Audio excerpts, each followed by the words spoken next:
Now I would request Dr. Meena Agarwal, Farm Sector Technical Officer, Manager Specially State Bank of India, to come upon the dais, please, for her presentation.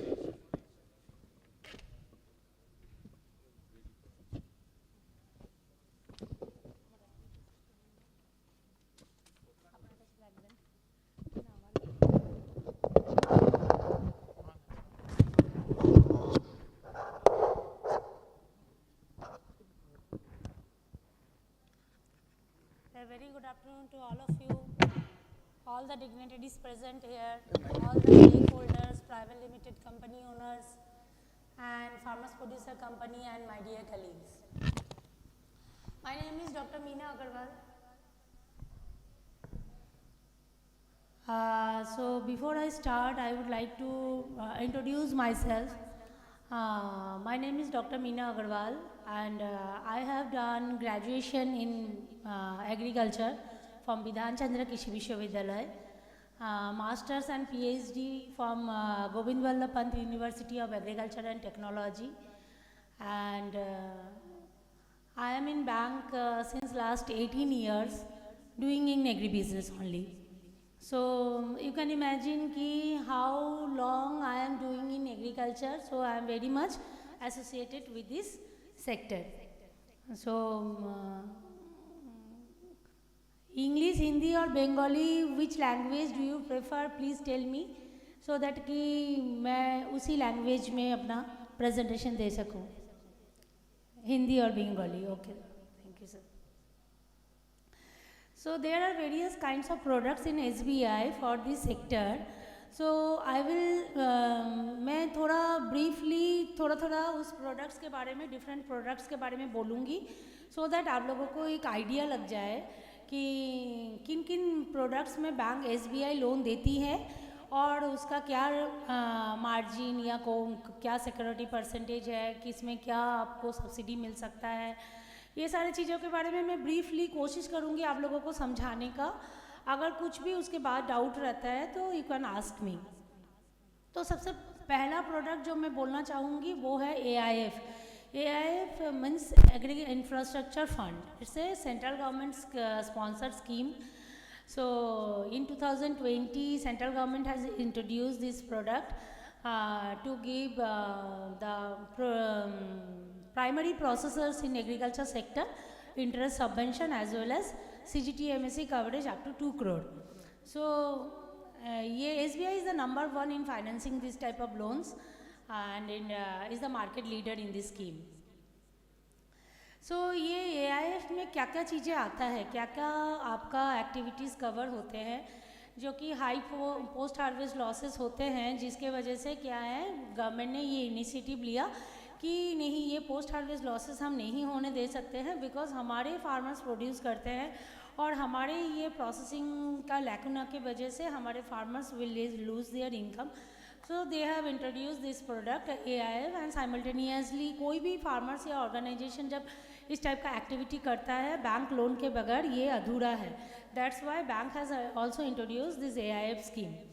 So high post harvest losses के वजह से huge जो infrastructure gap था, dependence on intermediaries, long term जो institutional funding का lacking था और जो स्लो टेक्नोलॉजी एडॉप्शन था इन एग्रीकल्चर में, इसके वजह से ये AIF हमारे सिस्टम में आया.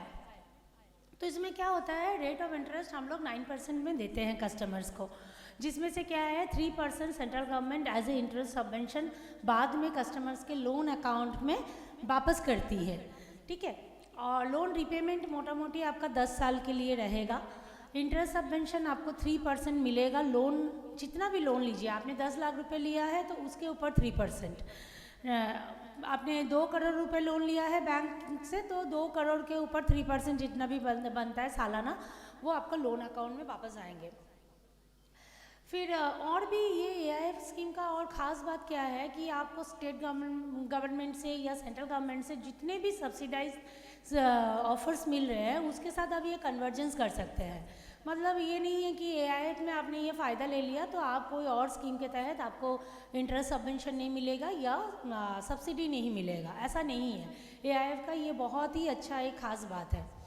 तो CGTMSE कवरेज मीन्स CGTMSE क्या है? जैसे आप अपना LIC का जीवन लाइफ इंश्योरेंस करते हैं, LIC एक कंपनी है जिसके थ्रू करते हैं, या और भी बहुत सारे कंपनीज हैं आजकल जिसमें आप लाइफ इंश्योरेंस करवाते हैं और उसका एक प्रीमियम सालाना भरते हैं। तो वो प्रीमियम आपको वापस तो नहीं मिलता है, पर कोई इन केस आपका कुछ नेचुरल डेथ हो जाता है या एक्सीडेंटल डेथ हो जाता है या फिजिकल डिसेबिलिटी होता है, तो LIC या this type of organisation give you some assured money like this. कि CGTMSE भी एक ऑर्गेनाइजेशन है जो कि लोन का इंश्योरेंस करवाती है। मतलब आपने लोन लिया बैंक से, और लोन के अगेंस्ट में बैंक एक फाइनेंशियल इंस्टीट्यूशन है। बैंक विल आस्क कि आपको हम लोन दे रहे हैं, तो आप उसके अगेंस्ट में क्या सिक्योरिटी दे सकते हैं बैंक को। तो आपने कहा नहीं, मेरे पास तो कोई सिक्योरिटी नहीं है देने के लिए, तो बैंक क्या करेगी कि आप लोन नहीं लेंगे या बैंक लोन नहीं देगी। तो सेंट्रल गवर्नमेंट के इतने सारे स्कीम्स हैं, सेंट्रल गवर्नमेंट के इतने सारे हमारे साथ आगे बढ़ के ये एग्रीकल्चर सेक्टर में काम कर रहे हैं, तो उन्होंने ये CGTMSE ये जो स्कीम लेके आई है, तो वो AIF में क्या है, विदाउट एनी कोलैटरल हम लोग अप टू 2 करोड़ लोन देते हैं, जिसका एक प्रीमियम होता है सालाना। फर्स्ट ईयर में कस्टमर हैज़ टू बियर, उसके बाद क्या है वो रीइंबर्समेंट हम करवाते हैं कस्टमर के लोन अकाउंट में, कस्टमर का कोई इंटरवेंशन के बगैर। तो कस्टमर को अलग से कोई एप्लीकेशन देने की भी ज़रूरत नहीं है, बस AIF के पोर्टल में आप डालोगे, हम लोग लोन सैंक्शन करेंगे, मार्क ऑफ करेंगे, अपने आप आपके अकाउंट में इंटरेस्ट सबवेंशन भी वापस आएगी और CGTMSE का प्रीमियम भी। तो ये कस्टमर क्या कर सकता है, 2 करोड़ 2 करोड़ 2 करोड़ करके 25 टाइम्स आप डिफरेंट लोकेशंस में आप लोन ले सकते हो। मतलब 50 करोड़ तक एक कस्टमर पर customer CGTMSE 2 crore individual project के लिए है, और डिफरेंट लोकेशन में। कितना बड़ा है, 50 करोड़ में कितना कुछ कर सकते हैं हम लोग। तो ये आप सोचने वाली विषय है कि यहाँ पे इतने सारे लोग आए हैं, तो आप लोगों को ये ज़रूर आप सोचिए कि किस तरीके से आप लोग डिफरेंट लोकेशन में प्रोजेक्ट कर सकते हैं और उसके लिए AIF के तहत फ़ायदा उठा सकते हैं। तो अभी तक क्या है कि ये स्कीम 2026-27 तक अभी चलेगी, तो अभी ये लाइव है, आप लोग जल्द से जल्द इसमें अप्लाई कर सकते हैं। उसका मैं फ़्लो भी बताऊंगी कैसे आप लोगों को अप्लाई करना है। तो बहुत सारे इसमें एक्टिविटीज़ आते हैं, जैसे वेयर हाउस आ गया, cold storage, poly house, pack house, ripening chamber, solar panel, hydroponic farming, mushroom, aeroponics, poly house, greenhouse, फिर आपका बायोस्टिमुलेंट हो गया, इनपुट प्रोडक्शन जैसे सीड प्रोसेसिंग करना, tissue culture, nursery, smart precision agriculture, drone का purchase करना चाहते हैं, AI in agriculture, GIS, solar pump set बनाना खरीद के आप लगवाना चाहते हैं, बायोगैस प्लांट बनाना चाहते हैं, सेरिकल्चर, प्लांट क्वारंटाइन यूनिट्स, मतलब डिफरेंट वास्ट आपका एक्टिविटीज़ है जिसमें AIF आ जाती है। तो कौन कौन इस AIF के तहत मतलब फ़ायदा उठा सकते हैं या इसका लाभ उठा सकते हैं? जैसे कि आपका इंडिविजुअल फार्मर्स हो गए, फार्मर्स के ग्रुप्स हो गए। देखिए जनरली आप इस चीज़ को ऐसे सोचिए, जो मैडम बता रहे हैं मीना, क्योंकि मैं भी देख रहा हूँ हॉल काफ़ी खाली है। At the time of just you are searching for investor ना, now the bank is giving some aid to you people, but still some person are not here. तो है क्या कि जो AIF का आप इसको अंडरस्टैंड ऐसे कीजिए, आपको जो एक्टिविटी यहाँ पर जो दिखाया गया, बैक करना मैडम जरा। अभी जैसे हम नए एंटरप्रेन्योर से भी बार भी मैं बात कर रहा था, एक अपना ड्रोन फाइनेंसिंग के लिए बात कर रहे थे, काफ़ी पर्सन्स इसमें इंटरेस्टेड हैं। तो आप इसमें थोड़ा ये देखिएगा कि इसका बेनिफिट आप कैसे ले सकते हैं। अगर आप वही पैसा मार्केट से उठाते हैं तो जो मेरा मानना है वो 24% पड़ता है, 2 रुपये सैकड़ा अगर उसको हिंदी में हम कहें तो वो मिनिमम रेट है मार्केट का। आप किसी से इन्वेस्ट भी करवाएंगे तो आपसे हो सकता है वो उसका 5 टाइम्स ले सकता है पैसा। आप यहाँ पर क्या है, गवर्नमेंट आपको एड दे रही है इसके अंदर 6% पर, ओनली 6% अप टू 2 करोड़। तो आप समझिएगा कि कितना स्मॉल कॉस्ट में आपको इतना ज़्यादा पैसा आप ले सकते हैं। ये ओनली फॉर एग्रीकल्चर्स। तो जो एक्टिविटीज़ के अंदर जो दिया हुआ है आप आराम से इसको देख भी सकते हैं। ऑलमोस्ट मेरे ख्याल से हर एक्टिविटीज़ के अंदर कवर्ड है।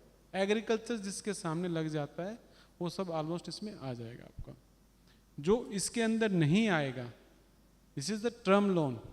आपने कोई इन्वेस्टमेंट, मतलब कैपिटल इन्वेस्टमेंट इसको हम कह सकते हैं, कि आपने कोई इक्विपमेंट परचेज किया है, कोई स्ट्रक्चरल चीज़ आपने कंस्ट्रक्ट किया है, ये AIF उसके लिए रहेगा।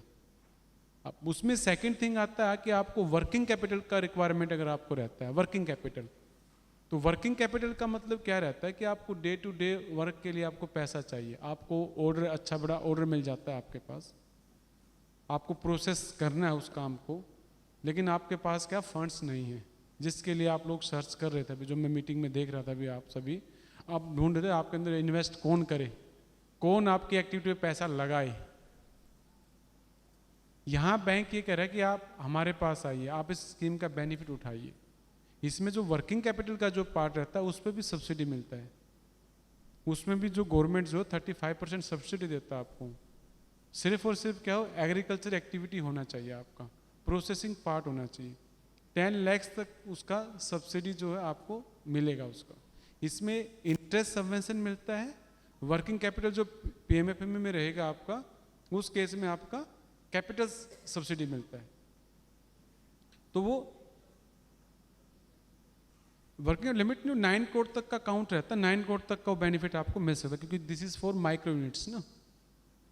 तो मेरा कहने का पर्पज ये रहता है कि आप इस सिर्फ एग्रीकल्चर में ये 2 स्कीम ऐसा रहता है जो इसको सेंट्रल गवर्नमेंट, स्टेट गवर्नमेंट दोनों सपोर्ट करता है इसमें। लेकिन इसका जो मैं यहाँ 2 साल से वेस्ट बंगाल में देख रहा हूँ, यहाँ पर लोगों को नॉलेज इसका बिल्कुल भी नहीं है। वो ढूंढ रहे हैं बाहर गलियों में कौन मुझे पैसा देगा, क्या देगा, but they are not searching anything.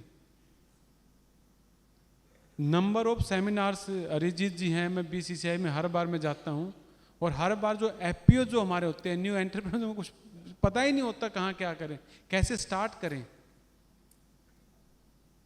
तो मेरा मानना सिर्फ ये है कि आप इन 2 स्कीम को पढ़िएगा, इनको समझिएगा, दोनों बेनिफिट है इसमें। थर्ड थिंग और है इसके अंदर, आपको टर्म लोन के लिए जहाँ पर आपको स्ट्रक्चर बनाना है, आपको इक्विपमेंट परचेज करना है, that is the part of AI, agriculture infrastructure fund. Big proposals के लिए आप इसमें क्या कर सकते हैं, आपको कोल्ड स्टोरेज बनाने हैं। अभी एक एंटरप्रेन्योर मुझे कोल्ड स्टोरेज के लिए बात कर रहा था कि इसका हम कैसे बेनिफिट ले सकते हैं। इसका बेनिफिट आप ले सकते हैं 2 करोड़ तक 6% रेट ऑफ इंटरेस्ट है इसका। No banks can charge, not SBI, any bank in India can charge more than 6%, क्योंकि इसमें 3% सबवेंशन, जो इंटरेस्ट सबवेंशन गवर्नमेंट आपके अकाउंट में डायरेक्टली डिपॉजिट कर देता है। दूसरा जो है पीएमएफएमई स्कीम, जो मैंने वर्किंग कैपिटल के लिए आपको बताया है, उसमें भी गवर्नमेंट आपको सब्सिडी देता है कि आपने सपोज आटा का काम करना है, प्रोसेसिंग का करना है, आपको पिकल्स का करना है, केशू प्रोसेसिंग का करना है, ऑल टाइप ऑफ प्रोसेसिंग, जहां पर एग्रीकल्चर प्रोड्यूस को आप बिल्कुल बढ़िया तरीके से उसको सजा के पैकेट में डाल के हमारे तक खाने तक पहुंचाते हैं, वो प्रोसेसिंग पार्ट है। जब मेरे पास खाने के लिए पहुंच जाएगा, दैट इज प्रोसेसिंग। इसमें कुछ दिक्कत नहीं है समझने में। तो वो पार्ट के लिए गवर्नमेंट क्या करता है, आपको 35% सब्सिडी, 10 लाख मैक्सिमम कैप। अब इसमें थर्ड थिंग क्या है इसके अंदर, जो तीसरी चीज जो है, आप ये दोनों बेनिफिट भी ले सकते हैं। कैसे ले सकते हैं? सपोज आपने एआईएफ में प्रपोजल लिया टर्म लोन के लिए, लेकिन क्या है उसी प्रोड्यूस का मैं क्या है, मैं उसका प्रोसेसिंग भी करना चाहता हूं, मेरा मन है, मेरे पास पैसा है, तो उस केस में क्या करेंगे, आपको जो 6% रेट ऑफ इंटरेस्ट पे आपको पैसा वो मिल गया आपको, और साथ में जो आपने पीएमएफएमई के लिए दिया है उस पर सब्सिडी भी मिलेगा आपको, कैपिटल सब्सिडी मिलेगा, और ये बेनिफिट मिलेगा, दोनों बेनिफिट मिलेंगे। सपोज इसको ऐसे अंडरस्टैंड कीजिए आप, मैंने 1 करोड़ रुपया एआईएफ में लिया, उस पर 6% रेट ऑफ इंटरेस्ट चार्ज किया जा रहा है, मैं प्रोसेसिंग काम स्टार्ट करना चाह रहा हूं, मेरे को 50 लाख और चाहिए, तो आप 1.5 करोड़ को 6% रेट ऑफ इंटरेस्ट पे और 10 लाख आपको कैपिटल सब्सिडी भी आपको मिलेगा। This is the third thing. तो इस स्कीम का, क्योंकि ये स्कीम क्या है, हर साल इसको सेंट्रल गवर्नमेंट जो है बजट में निकालता है कि इतना पैसा मैंने फार्मर्स को देना है।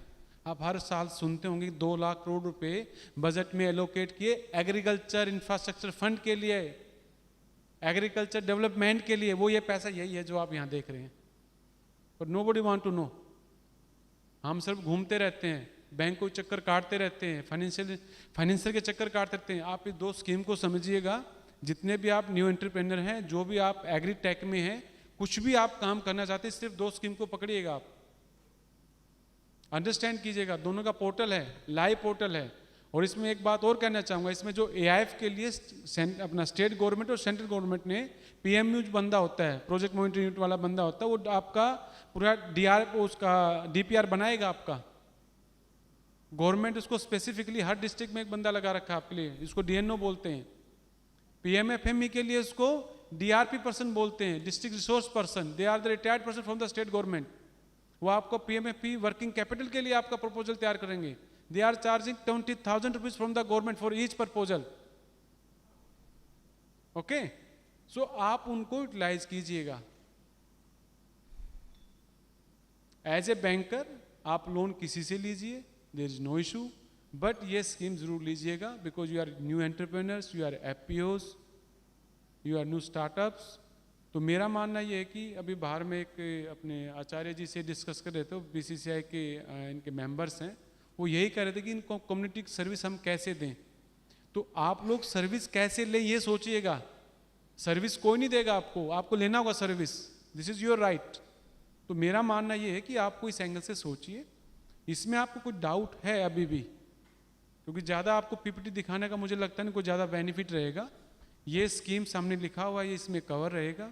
वर्किंग कैपिटल और टर्म लोन 2 चीज़ें रहती हैं किसी भी बिजनेस के लिए, because these are related to the agriculture. तो एग्रीकल्चर में जहाँ एग्री का काम जो भी प्रोड्यूस एग्री से होगा, उसका स्ट्रक्चर आपने अगर तैयार करना है, आपको ट्रांसपोर्टेशन व्हीकल आपको चाहिए, that is part of the AIF। You are getting the amount at 6%, other amount will bear by the central government. इसमें एक चीज़ और भी है, अब कई पर्सन क्या कहते हैं जी मेरे पास सिक्योरिटी नहीं है, आप मेरे पास लोन लेने आए गए तो मैं मांगूंगा आपसे, मेरे को कोलेक्टर सिक्योरिटी चाहिए आपके लिए, आप पैसा लेके भाग सकते हैं मेरा, मैं सोच सकता हूँ ये बात। उसके लिए गवर्नमेंट ने क्या किया है कि इसका CGT SME कवर रहता है। जिसके पास सिक्योरिटी नहीं है, मेरे पास कोई एक्स्ट्रा लैंड नहीं है, मेरे पास सिर्फ और सिर्फ क्या है, जहाँ मैंने काम स्टार्ट किया मेरे पास सिर्फ मशीनरी है। सपोज मैंने 1 करोड़ का मशीनरी लिया और मैंने इंस्टॉल कर दिया, मेरे पास ज़मीन नहीं है, मैंने लीज एग्रीमेंट किया, तो लीज वाला बंदा तो ज़मीन देगा नहीं बैंक को। तो उस केस में क्या रहता है, 1 करोड़ के लिए CGT SME जो ट्रस्ट है वहाँ से आपका कवरेज मिल जाता है, जिसे कोलेक्टरल कवरेज बोलते हैं। उसका फीस होता है 0.75 से लेके 1.50 तक, लेकिन वो फीस भी 2 करोड़ तक गवर्नमेंट उसको आपको वापस हर क्वार्टर में वापस कर देगा आपको। मतलब you are getting everything on nominal rate. इसमें थोड़ा सा आप लोग इन्वॉल्व होइएगा। आप इसमें जो जितना भी यहाँ जो पर्पज है BCCI का वेस्ट बंगाल में आप ग्रो करने का, जब तक आप लोग इस स्कीम्स को अवेल नहीं करेंगे, आप कितने भी सेमिनार अटेंड कीजिएगा, सक्सेसफुल रेट बहुत कम रहेगा, माइंड मत करना। लेकिन जब तक आप जितने आज की डेट में जितने आपके पूंजीपति ऊपर बैठे हुए हैं, जितने बड़े बड़े बिजनेस हाउसेज ऊपर बैठे हैं, आप क्या सोचते हैं वो मतलब आपसे आपस में पैसा मांग के बड़े हुए हैं? सब ने लोन लिया है, किसी का 10 लाख करोड़ का, किसी का 5 लाख करोड़ का, किसी का 10,000 करोड़ का वर्थ है। कहाँ से है? They are getting the benefits from the government as well from the financial institutions. तो मेरा मानना ये है कि आप लोग थोड़ा स्कीम को, ये 2 स्कीम को ही समझिएगा आप, दोनों का बेनिफिट आपके लिए बहुत ज़्यादा है। और मुझे पता है इसमें जो बिजनेस में जो मार्जिन होता है काफ़ी कम रहता है, लेकिन ये स्कीम लेंगे तो मार्जिन बहुत अच्छा रहेगा आपका। इसमें आपको कोई भी डाउट है, अभी ओपन सेशन है, आप मेरे से पूछ सकते हैं। ये मीना मैडम है, ये स्पेशलाइज्ड है इसमें। आपको लगता है कोई क्वेश्चन बेहिचक पूछे। हिंदी में इसलिए बोल रहा हूँ कि आप मेरी आवाज़ सुन सकें, बंगाली मुझे आता नहीं है, इंग्लिश में बोलने को फ़ायदा नहीं है, क्योंकि आप समझ नहीं पाएंगे मैं क्या बोल रहा हूँ। तो मेरा मानना है कि आपको कोई भी डाउट अगर लगता है, यू कैन ओपनली आप पूछ सकते हैं, अभी पूछ सकते हैं, आप बाद में चाहे बाद में पूछ सकते हैं। स्टेट बैंक का हर कोने में ब्रांच है, हर जगह ब्रांच है। तो सिर्फ मैं यही कहना चाहूँगा कि जो भी FPOs हैं, पार्टिकुलर FPOs का मैं थोड़ा सा चीज़ आपको बताना चाहूँगा। देखो FPOs का क्या हो रहा है यहाँ पर, जो वेस्ट बंगाल में मैं देख रहा हूँ, अप्रोक्सीमेटली 1300 आसपास जो FPOs का स्ट्रेंथ यहाँ पर है। और उसमें से एक्टिव कितने हैं 6 to 700, और फाइनेंसिंग कितने लिया है 40 to 50, वो भी स्टेट बैंक से, बाकी बैंक से मुझे लगता है कोई डाटा है। जस्ट इमेजिन क्या रेशियो है। और जबकि एफपीओज में 300 मेंबर्स, मिनिमम 100 मेंबर्स रहते हैं हिली एरिया में। आप सोचिए आप लोग कैसे वर्क करते हैं एफपीओज में। How many FPOs are there, can you raise your hand please, one FPOs can raise, only one FPOs there, all are startups. Startups के लिए क्या रहता है, स्टार्टअप्स के लिए क्या रहता है आप देखिएगा, स्टार्टअप्स में मैंने देखा maximum person are doing processing, processing part करे मैक्सिमम, मैन्युफैक्चरिंग बहुत कम है। प्रोसेसिंग में क्या है, जो वेस्ट बंगाल का जो कल्चर मैंने समझा 2 साल में, I am posted here since 2024, I belongs to Haryana, जो मैंने यहाँ देखा कि यहाँ जो वुमेन एम्पावरमेंट का बहुत इंपॉर्टेंस है यहाँ पर, और वो कर भी रहे हैं काफ़ी अच्छा। एसएचजी के बारे में सभी जानते होंगे आप, तो एक छोटा सा आइडिया मेरी तरफ से भी आप लोगों के लिए है कि आप सेल्फ हेल्प ग्रुप को अपनी मार्केटिंग का ब्रांड एम्बेसडर बनाइए। आप जो प्रोसेसिंग काम खुद करते हैं बड़ा एक्टिविटी लगा के, आप वो काम उनसे भी करवा सकते हैं। Bank also financing those people also up to 20 lakhs, no security required for SHG group also. और एक एसएचजी ग्रुप में मिनिमम 20 मेंबर्स रहता है नॉर्मल एरिया के लिए, उसको एंटरप्राइज फाइनेंस भी होता है अप टू 80,000 पर member, that is different from 20 lakhs। तो आप अपने जो नया स्टार्टअप्स यहाँ पर है वो उनको एंगेज कर सकता है उस चीज के लिए। अदरवाइज आपको क्या है, आपको अगर वर्कर चाहिएगा तो ढूंढना पड़ेगा आपको, they are the skilled person, और वो वुमेन्स हैं, इसमें डेडिकेटेडली काम वो करते हैं। तो एक मेरी तरफ से आइडिया है कि आप उसको एंगेज कर सकते हैं अपने बिजनेस के लिए, जिस लोकल एरिया में आप उसको मार्केटिंग के लिए, ट्रेडिंग के लिए, आपका प्रोसेसिंग पार्ट के लिए आप उसको एंगेज कर सकते हैं।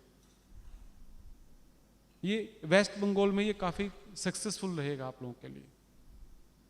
बाकी जो आपका टेक्नोलॉजी में जो पर्सन्स काम करना चाहता है, जैसे यहाँ कोल्ड स्टोरेज का जो मैं देख पाया हूँ, कोल्ड स्टोरेज ऑर्गेनाइज वे में नहीं है यहाँ पर, उसमें टेक्नोलॉजी का काफ़ी रिक्वायरमेंट है यहाँ पर। आप अगर आप देखें किसी भी कोल्ड स्टोरेज में जाएंगे, आप सीलियोज में जाएंगे, तो उसमें काफ़ी कुछ रिक्वायरमेंट है। जो एग्री टेक पर्सन जो यहाँ बैठे, स्टार्टअप जो यहाँ बैठे हुए हैं, दे कैन एक्सप्लोर दैट। उसके लिए बैंक फाइनेंस करता है, आपका जितना भी उसमें टेक्नोलॉजी अपग्रेडेशन का जो पैसा लगा है, बैंक विल फाइनेंस दैट। उसकी सोलराइजेशन अगर करना है किसी कोल्ड स्टोरेज का, वो भी बैंक फाइनेंस करेगा, वो भी एआईएफ का पार्ट रहेगा। They are numbers of scopes in this area, कोई एक्टिविटी ऐसी नहीं है जो इससे अलग हो। सिर्फ 2 चीज समझना आपने, यू आर प्रोसेसर या आपने स्ट्रक्चरल काम करना है। इसके लिए एआईएफ में एक चीज और भी है, सपोज जो एफपीओज यहाँ पर हैं, अब एफपीओज का क्या रहता है, वर्किंग कैपिटल लोन तो ले लेते हैं बैंक से, एज पर टर्नओवर ले लेते हैं। साल का टर्न सपोज किसी का 1 crore है, they can avail up to 20-25 lakhs, percentage is there, maximum 25। उस केस में काफी एफपीओज को ये पता ही नहीं कि जो ट्रांसपोर्टेशन, जो व्हीकल हम यूज करते हैं डेली प्रोड्यूस को इधर से उधर ले जाने में, that is also the part of AIF at 6% rate of interest. आपको उसके लिए एसी गाड़ी चाहिए, वैन चाहिए जिसमें आप प्रोड्यूस को लेके जाना चाहते हैं, that is also can be finance under the AIF scheme. तो आप स्मॉल जो आपका रिक्वायरमेंट है, आप आइडेंटिफाई कीजिए कौन सा किस उसमें आएगा। यहाँ पर 6% रेट ऑफ इंटरेस्ट पे मिल रहा है, अगर आपका प्रोसेसिंग पार्ट है वो उस पर आपको 35% आपको क्या मिल रहा है, कैपिटल सब्सिडी। तो 35% margin, not the less margin for you, वो एडवांस में पार्क हो जाएगा आपका। तो मेरा बस कहना यही है कि आप थोड़ा सा इन स्कीम्स का बेनिफिट उठाइए और बैंक में जाके अप्रोच कीजिए। मैं यहाँ हेड ऑफिस में यहीं पर हूँ, स्टैंड रोड पे, एग्रीकल्चर डिपार्टमेंट में यहीं पर एसबीआई के। आपको लगे आप यहाँ पर विजिट भी कर सकते हैं, आपको लगता है कि मेरे पास ये स्कोप है सर, हम इसमें ये कर सकते हैं, आप आइडिया लेके आइए मेरे पास। एक सर पीछे बैठे हुए हैं, अब उन्होंने बड़ा अच्छा बताया उन्होंने, आप सुनिए क्या। अभी उनका मैंने आई थिंक ड्रोन मैन्युफैक्चर हैं, उनको मैंने सिंगल एक लाइन कहा कि आप एमओयू साइन कीजिए मेरे से, इस मैन्युफैक्चरिंग को एमओयू, मतलब मैन्युफैक्चरिंग ड्रोन, तो मेरे से एमओयू साइन कीजिए, सिंपल। तो ऐसा मैं चाहता हूँ आप लोग ऐसा कर सकते हैं। आपको लगता है आपके पास बायर्स काफ़ी हैं, मेरे पास बहुत आते हैं यहाँ पर कि जैसे डेयरी वाला प्रोडक्ट्स आप बनाना चाहते हैं, आपको लगता है कि मेरा डेली का सेल जो है, आपके फिक्स डीलर हैं, आई कैन फाइनेंस दैट। आप कहेंगे मेरे पास 500 डीलर हैं मेरे इसके लिए, तो मैं आपके साथ एमओयू कर लूँगा स्टेट बैंक को, मेरे पास पावर है एमओयू साइन करने की। तो उसका फ़ायदा क्या होगा आपको? उसका फ़ायदा ये होगा कि जिस बायर को पैसा चाहिए, ठीक है, उसको बैंक फाइनेंस करेगा और आपको पेमेंट टाइम पे मिल जाएगा। सिंपल। क्या हुआ? आपका मार्केटिंग हो गया चालू। तो थोड़ा सा इस एंगल से सोचिएगा आप। खाली सेमिनार अटेंड करने से कुछ नहीं होगा, जो यहाँ बताया जाए उसको फॉलो जरूर कीजिएगा, इम्प्लीमेंट कीजिएगा। सक्सेसफुल एंटरप्रेन्योर के लिए सबसे बड़ा यही रहता है, जो आप यहाँ सुन के जाते हैं that should be implemented, 100% implemented. Rigorously efforts कीजिएगा, सक्सेस मिल जाता है इसमें। जितना स्कीम्स मिलता है, गवर्नमेंट से मिले, फाइनेंशियल इंस्टीट्यूशन से मिले, स्टेट गवर्नमेंट से मिले, डिपार्टमेंट से मिले, उसको एनकैश कीजिए। That is your margin. Margin shrink कर रहा है मार्केट में, अगर मार्जिन नहीं होगा तो आप सर्वाइव नहीं कर पाएंगे। इसके लिए आपको स्कीम्स पे ध्यान देना बहुत जरूरत है, बहुत ज़्यादा जरूरी है। तो थोड़ा सा इसमें आप अगर कुछ बोलना चाहते हैं, कुछ को किसी का question please ask me, otherwise PPT हम दिखा देंगे। प्लीज माइक एक दे पाएंगे? एक माइक लीजिए प्लीज। बंगाली मुझे आता नहीं, हिंदी बंगाली मैडम जवाब देंगे, हिंदी में पूछेंगे मैं दूंगा। एक उधर भी दीजिए।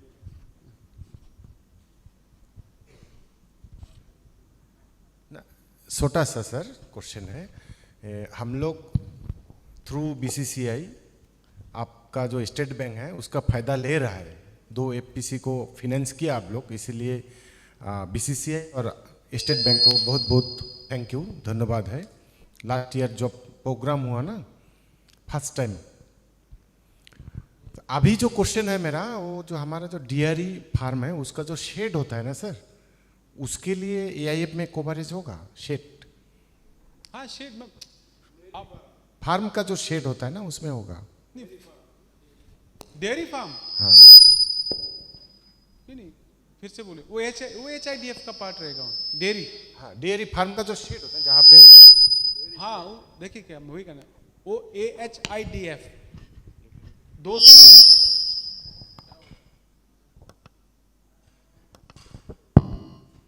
देखिए 2 स्कीम है, उसमें भी क्या है, उसमें भी AHIDF।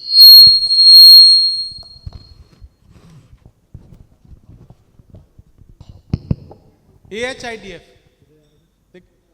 NLM, national live stock वाला जो होता है ना, उसमें लाइव स्टॉक में 2 जगह फाइनेंस, जहां पर लाइव कैटल्स हैं उसका करो NLM में आ जाएगा, उस पर भी सब्सिडी 50% तक उसमें। सभी में these are scheme by central government and state government are the implementing agency, bank are the implementing agencies only. वही मैं कहना चाह रहा हूँ, NLM में 50% तक सब्सिडी है आपका, आपको पता ही नहीं, ले ही नहीं रहे सब्सिडी, कोई बेनिफिट ले रहा है। आप 1 करोड़ रुपए लगा के 50 लाख को गवर्नमेंट देगा आपको, तो आपका मार्जिन तो यही है आपका। थोड़ा सा मतलब अवेयर रहिए। AHIDF का है इसमें? AIF में डेयरी का शेड बनाने के लिए नहीं आता है। नहीं AIF का नहीं, AHIDF HIDF इस स्लाइड में नहीं है। तो लेकिन ये रहेगा उसमें सेंट्रल गवर्नमेंट का रहता है। NLM का कुछ टाइम में मेरे ख्याल से उन्होंने अभी बंद किया, पर ओपन कर देंगे अभी पोर्टल। NLM में आता है, जो लाइव स्टॉक जो रहता है वो NLM का पार्ट रहेगा। तो ये स्कीम इसलिए मैं कहना चाह रहा हूँ कि आप काम कीजिए, कोई भी एंटरप्रेन्योर किसी भी टाइप का एक्टिविटी जो आपका रहता है जो एग्री से रिलेटेड है, बस उसमें गवर्नमेंट इतना ज़्यादा पुश कर रहा है, आपको 2 लाख करोड़ का अलग से बजट मिलता है। आप समझिए वो पैसा आप लोगों के लिए ही है, अदरवाइज क्या होगा, उस पैसे को किसी और सेक्टर में चला जाएगा, यही होगा ना, उसका वर्किंग कैपिटल हो जाएगा। 2 चीजें मैं वही कहना चाह रहा हूँ। एक जो रहता है, फिर से समझिएगा, जो स्ट्रक्चरल जो पार्ट रहता है, कंस्ट्रक्शन पार्ट जो होता है, that is part of AIF। जो प्रोसेसिंग पार्ट है, वर्किंग कैपिटल, जो डे टू डे काम में आपको पैसा चाहिएगा ट्रेडिंग के लिए, वो PMFM में आ जाता है। स्ट्रक्चर पार्ट AIF में आता है। Sir please. हाँ, कहाँ किधर गए? हाँ प्लीज। सर मैं कुछ सालों से कुछ APO के साथ काम कर रहा हूँ, जैसे बर्धमान डिस्ट्रिक्ट में कुछ एपीओस है, कौन सा काम कर रहे हैं? एपीओ के साथ हम FPO, लोग कुछ FPO। काम कर रहे हैं। तो एक जनरलाइज इश्यूज जो है हमने ऑब्जर्व किया है कि जब एक एपीओ लोन के लिए अप्लाई करते हैं, यहाँ पे दो चीज़ है। एक है जो गवर्निंग मेंबर है उस एपीओ का, उसका सपोज कुछ केसीसी लोन वो पर्सनली लेके रखे है, ऐसे बहुत सारे एपीओ होगा, मतलब they are also farmer, right? So उसका जो क्रेडिट स्कोर है वो जब आप एपीओ के लिए आप लोन के लिए अप्लाई कर रहे हो तो बैंक पर्सनल क्रेडिट स्कोर को मेजर करते हैं, मतलब जितना गवर्निंग मेंबर है। सपोज एक एपीओ में 10 मेंबर है, सबका केसीसी है, शायद उसमें से 2 से 3 डिफॉल्टर है, तो उसका जनरली सिविल स्कोर डाउन है। तो बैंक क्या करते हैं कि या तो इसको गवर्निंग काउंसिल से हटा के आप दूसरा बंदे को लेके आओ उसके बाद। तो मेरा स्पेसिफिक क्वेश्चन ये है कि क्रेडिट स्कोर जो है वो बैंक जब इंस्टीट्यूशनल जगह पे वो लोन लेने की कोशिश कर रहे हैं तब पर्सनल क्रेडिट स्कोर को क्यों मतलब उसके बेसिस पे क्यों जांच करता है बैंक? देखिए, आपसे मुझे 1 लाख रुपए चाहिए, आपसे क्या देखेंगे आप? Simple simple. देखिए, कंसर्न इज दैट एफपीओ तो इंस्टीट्यूशन है, आपको फर्म का नाम है, पैसा कौन पे करेगा?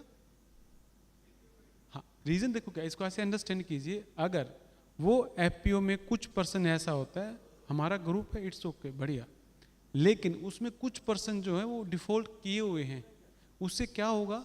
जो रिमेनिंग 7% है वो भी डिफॉल्टर हो जाएंगे। क्यों? क्योंकि कुछ टाइम के बाद, हो सकता है 1 साल के बाद, 6 महीने के बाद वो बोलेगा भी पैसा हम नहीं भर पाएंगे, तो उससे क्या होगा? आपका भी काम बंद हो जाएगा। कंसर्न इज दैट, सुनिए, concern is that, first thing क्या है, जो सिविल का जो रिक्वायरमेंट है, this is the financial health of the individual as well as of the company. Correct sir. नहीं, आपने पहले बोला ना कि 1300 एपीओ है, उनमें से बैंक लोन 50 लिया गया है। सभी का ऐसा आप अगर नहीं है। डेटा देखेंगे तो ऐसे 5-10% एपीओ मिल जाएगा आपको जो बैंक ने रिजेक्ट किया है because of the civil score, individual civil score. तो हम लोगों का सबमिशन ये है कि अगर एक एपीओ अप्लाई कर रहे हैं तो आप इंडिविजुअल उनका स्टाफ को जज नहीं करना चाहिए, उनका क्रेडिट स्कोर पे जज नहीं करना चाहिए बैंक को। जो गवर्निंग बॉडी जो रहेगा उसमें एफपीओ में, जो उसको मैनेज करेगा, अगर उसी का हेल्थ अगर खराब है, आप समझिए इस बात को। आपको क्योंकि हो सकता है आपने चैलेंज फेस किया होगा, नो डाउट, पर आप इसको इस एंगल से समझिए। अगर आप एक फाइनेंसर हैं, अगर सिंपल, और आपको पता है कि इस पर्सन ने आपका पैसा लेके वापस नहीं दिया, सिंपल, क्या आप उसको पैसा देंगे? नहीं, बात सही नहीं।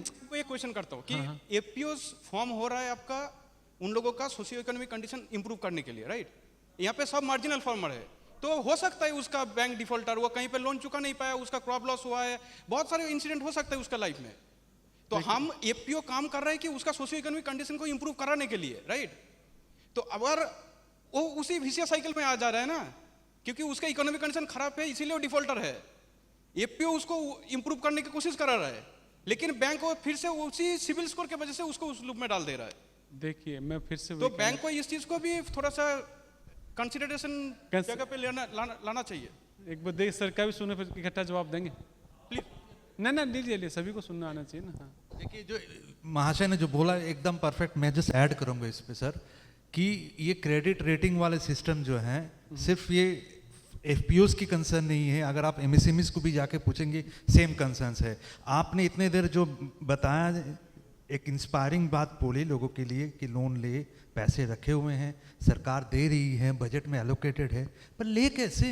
आप 3-4-2 एजेंसीज हैं जो रेटिंग इंडिविजुअल्स को करके, मतलब ये कुछ दशकों से चल रहा है, और मेरे ख्याल से ये सबसे बड़ा हर्डल है। I don't know how you से कि एक, अगर आपका लार्जर प्रिंसिपल ये है that the society should benefit from the overall objective of the government and banks like SBI, ये भी एक चैलेंज है जो you have to address with the government। इसमें देखिए क्या होता है, जो सिविल का जो कंसर्न है, ये अगर आप कहेंगे तो ये खाली किसी बैंक ने इम्प्लीमेंट नहीं किया है इंस्टीट्यूशन में। फर्स्ट थिंग, अगर इसको गवर्नमेंट की साइड से इसको रिमूव किया जाएगा तो हो सकता है, that is mandatory thing. We have to check the CIBIL in case of large financing, we have to take the personal identity of the person also, जो उसमें एंगेज है, डायरेक्टर वगैरह रहता है, वो देखना पड़ता है। It's a requirement.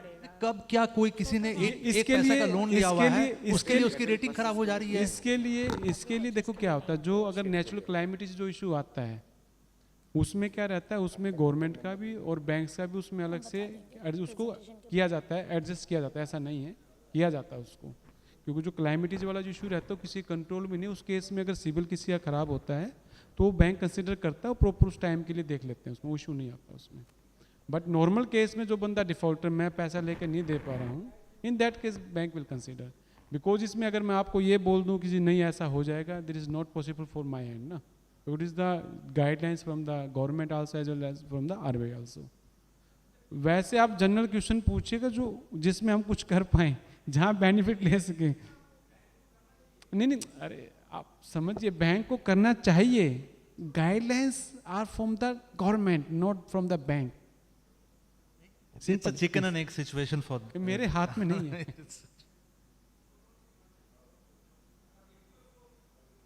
एपीओज आप इसको पता है क्या, इसको ऐसे देखो, उसको गवर्निंग बॉडी में आप 100 से 300% उसमें रहता है, नो डाउट। मेरा मानना ये रहता है कि जैसे हम क्या करते हैं सर, एक मिनट बस, जैसे SHG ग्रुप में हम क्या करते हैं, नॉर्मली सभी बैंक्स करते हैं, उसमें जो 3 मेंबर्स जो बेचारे उसमें होते हैं, उसको जिससे सिविल खराब आता है उसको चेंज करा देते हैं, उसमें क्या दिक्कत है? मुझे तो लगता है कोई इशू आएगा उसमें। एटलीस्ट क्या हमें फाइनेंस देना है तो दे सकते हैं, ऐसा इशू नहीं है। लेकिन अगर वो बंदा खुद ही मतलब जो उस होगा डिफॉल्टर रहेगा और उसको आप कहेंगे लोन, कोई इंस्टीट्यूशन नहीं दे पाएगा उसको।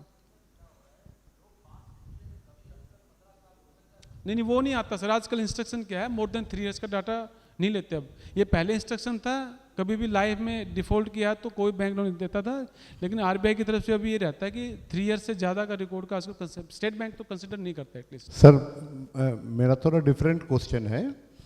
हम लोग CBBO है, तो बंगाल में हमारा 75+ FPO हम लोग ऑपरेट करते हैं in different block multi district, और यूपी में मेरा 25 के ऊपर है FPO, तो मोर देन 100 FPO FPC मिला के हम लोग काम कर रहे हैं। सर मेरा हर FPO ग्रांटी एड है, मतलब नाबार्ड से हो जाए, SFSC से हो जाए, NCDC से हो जाए, पैसा मिलता है इनको, किसी का कोई सिविल इशू नहीं है मेरा कोई भी डायरेक्टर का। तो हम लोग क्या अभी जो पूरा दिन वो किया, आपका जो लास्ट नीलम जी जो बता रही थी अभी कि CGT MSC और PMEGF लोन के बारे में, तो हमारे ये जो FPO है और FPC है ये मतलब एलिजिबल है इसके लिए? बिल्कुल बिल्कुल। मैं आपका स्टेट बैंक का ये विजिट किया, पहले मैडम डेजी साहा करके कोई थी इधर, वो मेरे पास ही अभी भी आपके उधर में ही है। हाँ, तो मैंने गया था, तो आगे काम कुछ हुआ नहीं। तो अगर SBI बोलेगा तो बंगाल का हर डिस्ट्रिक्ट में मेरा FPO है, तो हम आपसे मिलना चाहते हैं, और अगर वो मिला हमको एलिजिबल है हम लोग, तो हम लोग इसका इसमें, हाँ मैं अभी बाहर डिस्कस कर रहा था, सर बैठे हुए यहाँ पर, अभी मैं यही डिस्कस कर रहा था कि जो FPO जो है बना तो लिया हमने, आगे चलाना कैसे, that is the big issue. और मैं ये कहता हूँ अगर 1-2 FPO भी अगर आपके किसी एक डिस्ट्रिक्ट में अगर चल जाता है ना, that means 600% are moving around you. ठीक है, इसमें देखो इशू क्या आता है, जो हमें लगता है, अभी मैं बता रहा हूँ 40 से 50 FPC को हमने फाइनेंस किया है, और स्टेट बैंक ने किया, बाकी किसी और बैंक ने नहीं किया अभी। इसमें इशूज देखो क्या आते हैं, मैंने आपको बताया कि DRP पर्सन इसमें एक रहता है जो प्रपोजल्स को सबमिट करते हैं, PMU पर्सन जो रहते हैं। आप सिंपली इसको एक बार अंडरस्टैंड ये कीजिएगा कि मिनिमम रिक्वायरमेंट क्या हो सकता है किसी भी कंपनी के लिए, इंडिविजुअल के लिए, उसका KYC नॉर्मली। अब कंपनी के केस में क्या रहेगा, उसका उद्यम कार्ड रहेगा, उसका फर्म का रजिस्ट्रेशन रहेगा, GST होगा, उसका पर्सनल आइडेंटिटी क्या है, वेदर इज फेक और जेन्युइन, फर्स्ट थिंग। सेकंड, आप किस एक्टिविटी में आप इन्वेस्ट करना चाहते हैं, किस एक्टिविटी में आप पैसा लेना चाहते हैं। आप जिस एक्टिविटी में पैसा लेना चाहते हैं आप हमें बताएंगे, आप उसका प्रोजेक्शन बनाएंगे, हाँ कि हम आने वाले 1 साल में 2 साल में हम ये काम करेंगे, आज हमारा स्टार्टिंग है, आने वाले 2 साल में हमारा प्रोजेक्शन यहाँ पर जाएगा। तो बैंक क्या देखता है, बैंक देखता है whether it's a progressive or normal person, they want to only the bank loan and they can escape away from the, तो कंसर्न इज दैट ओनली। और मैं अभी आपको यही कह रहा हूँ, बेनिफिट सारे अवेलेबल हैं, जहाँ भी एग्रीकल्चर है सबके लिए, वो सबके लिए है। इसमें सिर्फ एक चीज़ ये ध्यान रखो कि जो भी FPO जो रहता है, FPC जो रहता है, इसके अंदर जितना भी वो ट्रांजेक्शन्स करता है, या जो नया एंटरप्रेन्योर्स भी यहाँ जो बैठे हुए हैं, कोशिश ये कीजिएगा जितना भी आपका ट्रांजैक्शन होता है cell purchase, that should B rooted through your account. Otherwise क्या रहेगा, जब आप बैंक के पास लोन लेने जाएंगे वर्किंग कैपिटल आपको नहीं मिल पाएगा, क्योंकि टर्नओवर आपका होगा नहीं। आप कहेंगे जी मैंने काम तो सिर्फ 50 लाख का किया, पर लेकिन अकाउंटिंग में 10 लाख दिखाता हूँ टैक्स बचाने के लिए। जनरली ऐसा रहता है, स्टेटमेंट यही आते हैं मेरे पास। वो लेकिन टोटली रॉन्ग है। बिजनेसमैन जो जितना बिजनेसेस जो करते हैं उनको टैक्स का कैलकुलेशन ऐसे नहीं होता आपका ट्रांजैक्शन से, प्रॉफिट से होता है। आप प्रॉफिट अगर कम आएगा आपका तो उसमें कोई टैक्स पड़ना नहीं आपको, लेकिन लोग डरते हैं नहीं जी टर्नओवर हो जाएगा तो इनकम टैक्स का नोटिस है, ऐसा नहीं है। तो मेरा मानना है कि आप थोड़ा सा उसको अकाउंटिंग प्रॉपर कीजिए और सारे बेनिफिट जो हम बताएं सब मिलेंगे आप लोगों को। 96747 और कोई कुछ पूछना चाहो तो प्लीज। 11894। ये टेस्टिंग लैबोरेटरीज के लिए एपीएमसी मंडी में या मार्केट यार्ड में या फार्मर्स के लिए, एफपीओस के लिए, टेस्टिंग लैब्स के लिए ये एएफ फंड यूज़ कर सकते हैं। एबीसी एक रहता है जहाँ पर आपको ये जो आपका सॉइल का टेस्टिंग के लिए लैब जो होता है ना, उसके लिए भी फाइनेंसिंग होता है, गवर्नमेंट उसका भी ऐड देती है उसमें भी। ठीक है, एबीसी बोलते हैं इसको, एग्रीकल्चर क्लिनिक। और क्या था इसका, एग्रीकल्चर ग्रेजुएट होना पड़ेगा, हाँ एग्रीकल्चर ग्रेजुएट इसके लिए चाहिए। हाँ इसके लिए क्या रहता है कि आपका agree clinic, agri business centre, कुछ ऐसा कुछ नाम रहता है, एबीसी बोलते हैं इसको। इसमें क्या रहता है, नाबार्ड इसके लिए ट्रेनिंग भी देता है, और हर बार मैं नाबार्ड में जाता हूँ, बंदे ट्रेनिंग लेके आते हैं पर सेंटर ओपन नहीं करते हैं। नहीं हो एग्री ग्रेजुएट पूरा प्रॉपर लैब। नहीं किसकी बात कर रहे हैं आप? और प्रोड्यूस के लिए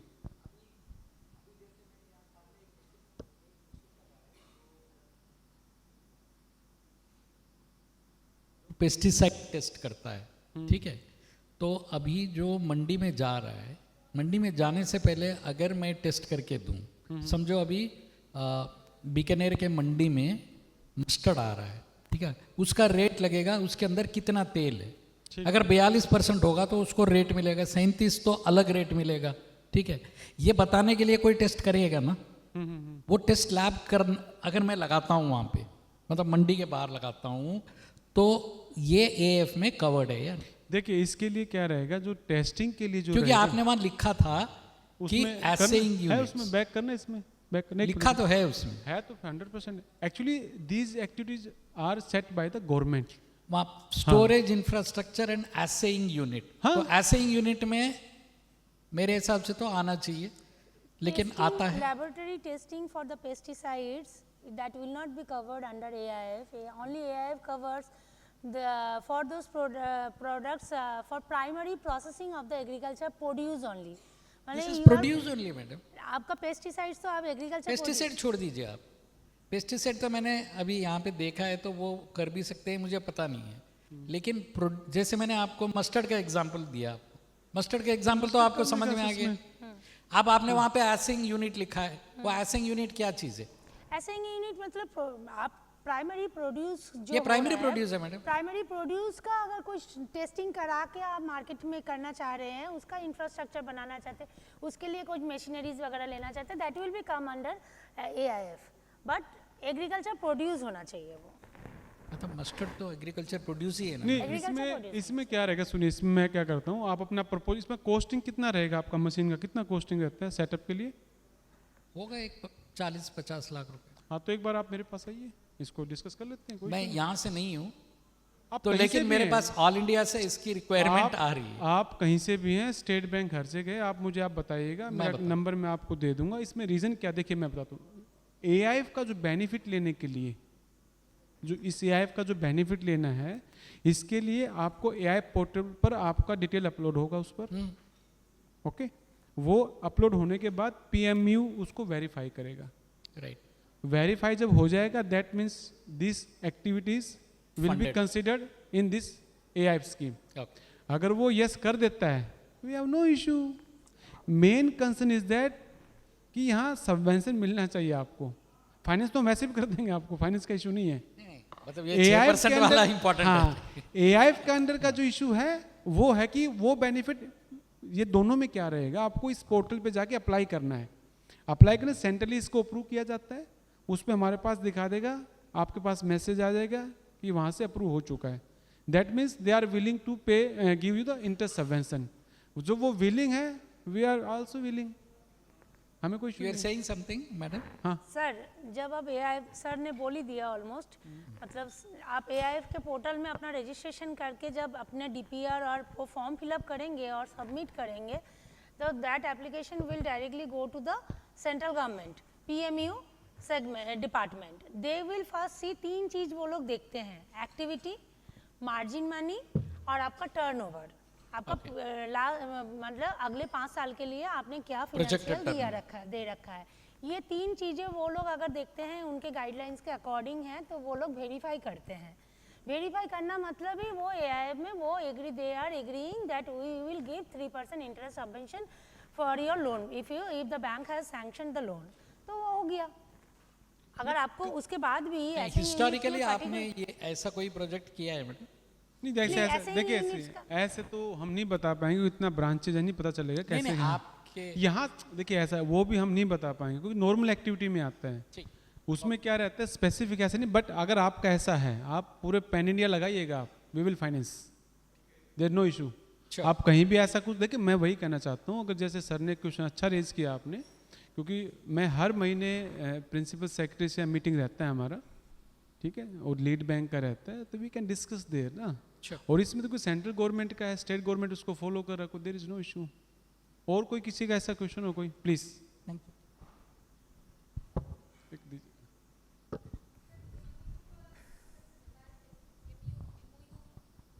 हाँ MOU, हाँ यस, वो थोड़ा इलेबोरेट करेंगे तो MOU का मतलब क्या है, मेरे साथ आप एलोबरेट किस एंगल से, नहीं क्या होता है, सपोज आपका एक्टिविटी क्या है? हम डिटॉक्स टी मैन्युफैक्चरर है, व्हीट प्रेस से। डिटॉक्स टी, हर्बल चाय। ओके, तो उसमें जैसे आप मैन्युफैक्चर हैं, तो आपका जैसे डीलरशिप, कितना डीलर है आपका, जिसको सप्लाई कितने डीलर्स को करते हैं आप? हम थोड़ा जस्ट लास्ट ईयर लॉन्च किया है, B2C में कर रहे हैं। नहीं मैं समझ, लास्ट ईयर, हाँ ओके। नहीं, मेरा कहने का मतलब ये कि आप उसको सप्लाई कहाँ होता है, कुछ आपने डीलरशिप बनाया है या डायरेक्ट? डीलरशिप नहीं, डायरेक्ट B2C है, मतलब अच्छा B2C होगा आपका, ठीक है। Yes, we sell from our website. उसमें MOU का मैं क्या कहना चाहता हूँ, जैसे आपका ये रहता है अपना जो ड्रोन वाला जो हम कह रहे हैं, उसमें क्या रहता है, जैसे ड्रोन कॉस्टली रहता है, हर कोई उसको परचेज नहीं कर सकता है बिकॉज ऑफ कॉन्स्टेंट अमाउंट। तो उसमें MOU का पर्पज़ क्या रहता है कि जैसे मान ले किसान, उनके पास कुछ डिस्ट्रीब्यूटर भी हो सकते हैं, क्योंकि ही इज़ ए मैन्युफैक्चरर, और उसके पास बड़े डिस्ट्रीब्यूटर होंगे, they are willing to invest 1 crore 2 crore 3 crore, but they have no money, we can also finance those person. The buyer और द सप्लायर, बहुत। ओके, तो माय क्वेश्चन इज एक्चुअली जब सब मतलब डीप टेक में नहीं है, बहुत सारे स्टार्टअप्स है जो फूड प्रोडक्ट में डीलिंग करते हैं, and for the food products manufacturer we need some kinds of machineries like that. तो for that do you have that any kind of benefits कि हम बेनिफिट्स वो PMFME का पार्ट आएगा, आप प्रोसेसर हैं आप? लोन में नहीं बात करें सर, अगर हमारा प्रोडक्ट साउंड है, प्रोजेक्ट साउंड है, अगर स्टेट बैंक को लगा कि MOU साइन कर सकते तो इसमें ये MOU साइन का पर्पज़ ये नहीं कि हम आपसे MOU साइन करके हमने क्या करना है, आप समझिए MOU का मतलब क्या रहता है कि आप डिफ़िकल्टी फेस करें, बट आपके पास क्लाइंटल बहुत है और वो पर्सन आपका सामान परचेज नहीं कर पा रहे हैं because of money. No, I am talking for the different purpose. Actually जो मशीनरीज हमें चाहिए होता है, हाँ, ये प्रॉब्लम हम फेस करते कि लोकली इतना ज़्यादा मशीन का कितना कॉस्ट आता है आपका? मशीन का कॉस्ट ज़्यादा होता है, कितना? मतलब टीवी जो मैन्युफैक्चर वो तो 1-2.5 करोड़ का होता है। हाँ, वो आप वो करा सकते हैं, That's वो हो सकता है, वही मैं वो आप कराइएगा। वही मैं कहना चाह रहा हूँ, जहाँ पर जो बायर साहब का है, he is not willing to pay the amount, he has not sufficient funds to purchase that machine ना, we can finance that, we can also make a MOU with you. मतलब ये जैसे कि एक्सपोर्ट में LOC होता है वैसा काम होता है, मतलब वैसा काम कर सकता है ये? आप अपना प्रोजेक्ट लेके आइए, you basically belongs to this area outside? कहाँ से बिलोंग करते हैं आप? हम कोलकाता से ही हैं। तो आप ऐसा कीजिएगा, मीना मैडम आपको एक एड्रेस दे देंगे, स्टैंड रोड पे अगर आप अपना एक बना के लाइए प्रपोजल कि आप क्या चाहते हैं, किस लाइन पे आप काम कर रहे हैं, आप मुझे बताइएगा। एक लाइन में हम हाँ थोड़ा प्लीज clear प्लीज, कर हाँ देते प्लीज हैं। बोलिए। हमें अगर कभी मशीनरीज परचेज करनी हो तो वो ऐसा नहीं है कि सब कुछ कोलकाता में मिल जाएगा, आउटसाइड मतलब कोलकाता से भी बहुत सारे चीज़ें होते हैं, अच्छा अच्छा मैन्युफैक्चरर मिलता है जहाँ से हमें मशीन लेने में अच्छा होता है। तो ऐसा क्या हो सकता है हमारा प्रोजेक्ट मार्जिन अगर अच्छा लगे, आपको साउंड लगे तो MOU साइन हो सकते हैं, तो you can finance that supplier, वो सही से हमें हमारे पास आ जाए तो ये क्या हो सकता है क्या? कोई इशू नहीं, That thing I am कोई asking. इशू। मैं फिर से आपको एलोबरेट कर देता हूँ। समटाइम्स क्या रहता है कि आपका सपोज आप मैन्युफैक्चरर हैं, ठीक है, और आपका जो मशीन है वो कॉस्टली है, बाहर से उसको ले नहीं पा रहा है, बिकॉज ऑफ दैट उसके पास फंड्स नहीं है। तो इसमें दो सीन हो सकते हैं, या तो फंड्स वो लोकल किसी बैंक से लेगा, या आपको बोलेगा कि मैडम हमें कहीं से फंड दिलवाओ आप। In that case you can make MOU with you, you have number of buyers ना, नंबर ऑफ बायर्स आपके पास 10 है, 5 है, 7 वट जो आपके पास है, आपका हम प्रोफाइल चेक कर लेंगे, आपका कितना क्या रहता है, डिमांड क्या रहता है जिस एंगल से, तो हम कर सकते हैं, कोई इशू नहीं है। तो उसमें क्या प्लस पॉइंट है, अगर वो मान ले प्रोसेसिंग पार्ट करता है, मैं फिर से वही कहना चाह रहा हूँ, अगर वो मशीन उसने लगाया और एग्री प्रोड्यूस को प्रोसेसिंग कर रहा है, that will be covered in the PMFME। 35% उसको सब्सिडी भी मिलेगा, capital subsidy, because he is purchasing the machine. 10 lakh तक उसको अमाउंट मिल जाएगा। तो यही मैं कहना चाह रहा हूँ, तो वो हो जाएगा, there is no issue. Thank you. Please. Time का थोड़ा सा इशू तो नहीं ना, कोई टाइम ज़्यादा है, इट्स ओके ना। 10 लाख देखिए क्या है कि जो इसमें PMFM में सीलिंग है 9 crore is the maximum project cost, 9 crore, और सब्सिडी 35% और maximum 10 lakh, this is the set by the government, central government. तो 10 lakh is the upper ceiling. Please sir, this financial year में सर EIF में कोई डेडलाइन है जे इस डेट के पहले EIF में अप्लाई करना होगा नया? नहीं, मेरे ख्याल से 30 सितंबर तक का डेट एक्सटेंड किया ना अभी, EIF का 30 सितंबर हाँ डेट किया ना, वही देख रहा था। अभी तक 30 सितंबर किया है। एक्सटेंड हो जाता है। तो सर इसमें 30 सितंबर तक अगर आपका लोन सैंक्शन हो जाता है, 30 सितंबर से 30 सितंबर पहले, हालांकि अगस्त का डेट था इसका, उन्होंने आगे बढ़ा दिया, तो 30 सितंबर तक अगर आपका इस EIF में अगर आपका लोन सैंक्शन हो जाता है, then you are eligible for that. Sanction होना चाहिए या सर अप्लाई कर सकता हूँ 30 सितंबर से पहले? अप्लाई देखिए क्या होता है, अप्लाई तो जैसे आप पोर्टल पे अप्लाई करेंगे, आपका वहाँ से अप्रूव हो जाता है, वो भी हम करा देंगे बोल के, कोई इशू नहीं है। अगर आप प्रोजेक्ट सर मेरा सर जिला डिस्ट्रिक्ट पश्चिम मिदनापुर है, तो कहीं भी वहाँ हो। का EIF का जो सर आप बोल रहे थे DPR प्रिपेयर करने वाला एक रहता है, जो उसका सर कांटेक्ट व उसके साथ देखिए कैसे हर डिस्ट्रिक्ट में रिसोर्स पर्सन के रहते हैं, एग्रीकल्चर डिपार्टमेंट के, वो आप लोगों के सपोर्ट के लिए रहते हैं। दूसरी चीज़ इसके अंदर क्या रहता है, जो AI पोर्टल जो रहता है ना, उसके अंदर आपको एक डेमो सीट मिलेगा आपको, जैसे आप उसको एप्लीकेशन को कैसे आप बना सकते हैं, उसमें डेमो पड़ा हुआ, फिलअप किया हुआ, उसमें गवर्नमेंट ने डाला, सेंट्रल गवर्नमेंट ने, वो निकाल के उसको आप खुद भी फिलअप कर सकते हैं, there is no big issue. Sir food processing के लिए मान लीजिए सर 20 लाख मशीनरी में लगेगा, हाँ, तो सर वो अमाउंट अगर मैं 16 dehydrated depends on your activity. Activity क्या है आपका? Activity sir food processing dehydrated vegetables बनाना है, हाँ। और मोरिंगा और नीम के ऊपर पाउडर बनाना है, जो अभी एक्सपोर्ट कर रहे हैं उन लोगों को देना है, या तो B2C में काम करना है। तो सर एज ए न्यू मतलब जो हमें देखिए जहाँ पर प्रोसेसिंग और आपका मशीनरी दोनों रिक्वायरमेंट रहेगा, PMFM में EIF में जरूरत नहीं, आपको PMFM में आ जाएगा और आपका। वर्किंग कैपिटल सर वो भी PMFM के? PMFM में क्या रहता है, आपका स्ट्रक्चर पार्ट प्लस में प्रोसेसिंग, उसमें दोनों उसमें आ जाता है। ओके उसमें आपको गाइडलाइंस का इशू नहीं, PMFM कंटिन्यू अभी। ओके। तो उसमें आपको जहाँ पर आपका मशीनरी परचेज रहता है और आप साथ में क्या है प्रोसेसिंग पार्ट भी करना चाहते हैं, हाँ। तो वहाँ पर आपका कैपिटल सब्सिडी रहता है। कैपिटल सब्सिडी का मतलब क्या होता है, जहाँ आपको इंफ्रास्ट्रक्चर में जहाँ इन्वेस्ट किया ना आपने, वहाँ पर गवर्नमेंट उसमें कैपिटल सब्सिडी होता है, वो अमाउंट का आपका एक FD बन के आपके अकाउंट में रहेगा 3 इयर्स के लिए, वो जब आपका उस 3 जितना अमाउंट आपको मिलेगा उस पर ना आपको इंटरेस्ट पे करना है उस लोन अमाउंट पे, ना उस अमाउंट पे जो डिपॉजिट उस पर आपको इंटरेस्ट मिलेगा बोथ साइड। तो वो आपका आफ्टर 3 ईयर्स सेट ऑफ हो जाएगा अकाउंट में आपके।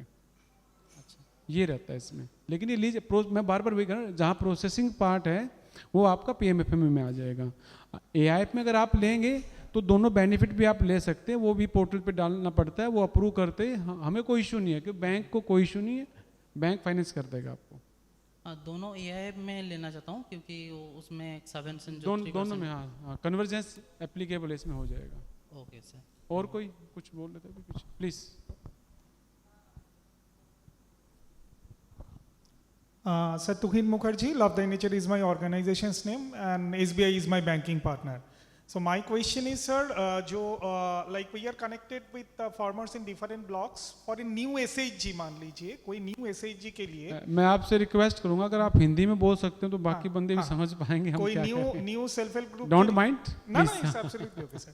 कोई न्यू SHG के लिए जहाँ पे मान लीजिए minimum number of members is 20 to 25 numbers और नया बना है और नया बन रहा है फॉर प्रोसेसिंग मशीनरीज, जैसे मान लीजिए ग्राइंडिंग मशीन हो गया या आपका ड्रायर मशीन हो गया, ये machine first machine and the processing details के लिए लोन का प्रोविजंस क्या है और किस स्कीम में नया SHG with the 20-25 number of members आते हैं। देखिए इसमें क्या रहता है, SHG का जो गाइडलाइंस क्या है कि आपका जो हिली एरिया के लिए मिनिमम 5 मेंबर्स चाहिए और प्लेन एरिया के लिए 20 मेंबर्स चाहिए। उसमें सीलिंग 20 का रहता है इसके अंदर। तो इसमें क्या रहता है, इसका जो मिनिमम फाइनेंसिंग जो स्टार्ट होता है वो 6 मंथ से एग्जिस्टेंस में होना चाहिए SHG। एग्जिस्टेंस का मतलब क्या होता है, उसका फॉर्मेंस 6 महीने का होना चाहिए। उसका रेजुलेशन जिस डेट में रजिस्टर में एंट्री किया है उस डेट से काउंट होता है, अकाउंट ओपनिंग से काउंट नहीं होता। फर्स्ट थिंग फॉर्मेशन डेट से 6 मंथ तो वो ही eligible for the first dose, that is 1.5 lakh से 3 लाख तक का उसका रहता है। सपोज उसका अभी इसमें भी क्या SHG के अंदर भी क्या है कि गवर्नमेंट पहले 15,000 पे एज ए सीड कैपिटल उनको देते थे, अभी वो 30,000 हो चुका है। तो कोई भी SHG ग्रुप कभी बैंक में जाएगा उसको मिनिमम 30,000 इंटू में 6 टाइम्स 1.80 लैक्स वो एलिजिबल है ही है 6 मंथ फॉर्मेशन डेट से। सपोज उसमें 1,000 2,000 का खुद का कॉर्पस भी रहता है। कॉर्पस मीन्स उसके अकाउंट में जो पैसा पड़ा है या कुछ अकाउंट का जो इंटरेस्ट जनरेट होता है, that is all the part of the corpus. तो उस कॉर्पस के हिसाब से उसको फाइनेंस मिल जाएगा। अब आता है नेक्स्ट स्टेज, अब उसका आप जैसे 1 साल हो गया है या बिल्कुल नया तो उसका इतना हो ही जाएगा 1.80। उसके बाद क्या 1 साल के बाद वो पैसा भर देते हैं, उसका कॉर्पस बढ़ेगा वो सेकेंड डोज में वो 6 लाख तक ले सकता है। उसके बाद वो पैसा भरने के बाद वो 20 लाख तक ले सकता है। ये उसका SHG ग्रुप का है। पर अदर केस वो क्या कर सकते हैं, एंटरप्राइज लोन भी वो ले सकते हैं पर मेंबर 80,000 तक, तो वो भी वो ले सकते हैं। तो SHG का जो यहाँ पर वेस्ट बंगाल के अंदर है वो सबसे ज़्यादा पेनिट्रेशन है यहाँ पर। इसलिए मैं आप लोगों को सजेस्ट किया था कि आप उनको यूटिलाइज कर सकते हैं ट्रेडिंग के लिए, मैन्युफैक्चरिंग के लिए, प्रोसेसिंग के लिए आप यूज़ कर सकते हैं उनको। क्योंकि सर FPO क्या है, FPO minimum number of members चाहिए होता है, उसका 2 साल का एक रिक्वायरमेंट है। SHG फॉर्म करके काम करना रिलेटिवली इजी है, बट प्रोवाइडेड कुछ नॉर्म्स उनका है। जैसे मान लीजिए 6 महीना इंटरप्राइज लोन इंडिविजुअल मेंबर को दिया जा सकता है 80,000। बिल्कुल ठीक है मैम। तो ये ग्रुप को 20 लाख तक का, उस पर कोई गारंटी, उस पर कोई सिक्योरिटी की जरूरत है ही नहीं। SHG में सबसे बड़ा फायदा क्या, आपको सिक्योरिटी का जरूरत ही नहीं है, सिंपल। और आप कीजिएगा प्रमोट, मैं तो कह रहा हूँ जितने नया एंटरप्रेन्योर है उनको आप यूज़ कीजिए। अब वो आपको एक कम लागत में आपको आप अच्छा स्किल्ड बंदा मिलेगा आपको और अच्छा काम करके देंगे। Thank you sir. Okay, anybody? Otherwise session बहुत लंबा हो गया आप लोगों का है। Thank you, yes thank you so much.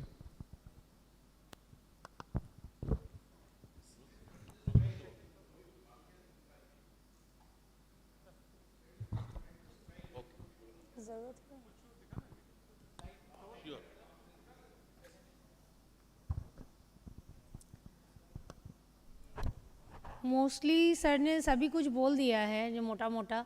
जो स्टेट बैंक में लोन का आवेदन कैसे होता है, क्या क्या चीज़ें देखते हैं। खाली मैं प्रोडक्ट्स के बारे में थोड़ा सा टच करके चली जाऊंगी सो दैट कि आप लोगों के बारे में पास एक ब्रीफ आइडिया हो जाए क्या क्या प्रोडक्ट्स में बैंक लोन दे सकती है। तो AIF में कितने सारे लोग एलिजिबल होते हैं, farmers group, agri entrepreneur, startups, large business, state agencies, उसके अंडर में भी FPOs आते हैं, cooperative, state warehousing corporation, कितने सारे ऑर्गेनाइजेशन हैं जो कि एलिजिबल है SBI से या कोई भी बैंक से AIF के अंडर में लोन लेने के लिए।